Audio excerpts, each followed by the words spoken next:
ହୀରାକୁଦ ବନ୍ଧ ନିଷିଦ୍ଧାଞ୍ଚଳରେ ଡ୍ରୋନ୍ ଉଡ଼ିବା ଘଟଣା video viral ହେବାର 48 ଘଣ୍ଟା ବିତିଲାଣି ହେଲେ ଥାନାରେ ମାମଲା ହେଲାନି କି କାର୍ଯ୍ୟାନୁଷ୍ଠାନ ମଧ୍ୟ ହେଲା ନାହିଁ ଯାହାକୁ ନେଇ ପ୍ରଶ୍ନ ଉଠାଇଲେଣି ବୁଦ୍ଧିଜୀବୀ। ହୀରାକୁଦ ଜଳଭଣ୍ଡାରକୁ କିଛି ଅଧିକାରୀ ଖେଳଘର ଭାବିଥିବା ନେଇ ଅଭିଯୋଗ କରିଛନ୍ତି ବରିଷ୍ଠ ସାମ୍ବାଦିକ ଶିବ ମେହେର। ଡ୍ରୋନ୍ ଉଡ଼ାଇଥିବା ବ୍ୟକ୍ତିଙ୍କ ଆକାଉଣ୍ଟ ଡିଲିଟ୍ ହୋଇସାରିବା ପରେ ମଧ୍ୟ ଏତଲାଟି ନ ଦେବା ସଲାସୂତ୍ର ଆଡ଼କୁ ଇଙ୍ଗିତ କଲାଣି। ଅନ୍ୟପକ୍ଷରେ ଅନଧିकृत व्यक्ति केमिति हीराकुद बंध ऑपरेशन गैलरी रे प्रवेश कले और अधिकारी से सामिल हेले बोली शिव मेहर प्रश्न करिसेंती। हीराकुद गेट खोलिबा दिन ब्लॉगर निषिद्धांचल ड्रोन उड़ाइथिबा बेले सोशल मीडिया रे वीडियो पोस्ट करिसेंती।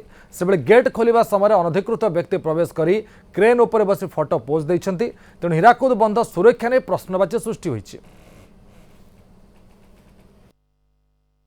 देखंतु एमाने सिक्यूरिटी ना रे प्रेस बालन को पसी देलेनी पास अन्यथर डका ये डका भी हला नहीं आमको घोर माने बेइज्जत कराई आउ जो लेवल रे माने अथर लोक पसैले ड्रोन उड़ीला फोटो निया हला तो हवा एक्शन हवा कथा ता माने एटा कोन एबे भी चाली सेमिति बाबूगिरी चाली कि आ सरकार एबे तो हेनी एटी ड्रोन उड़ुतला डिलीट कर देला आईपी टे जीव कुआडे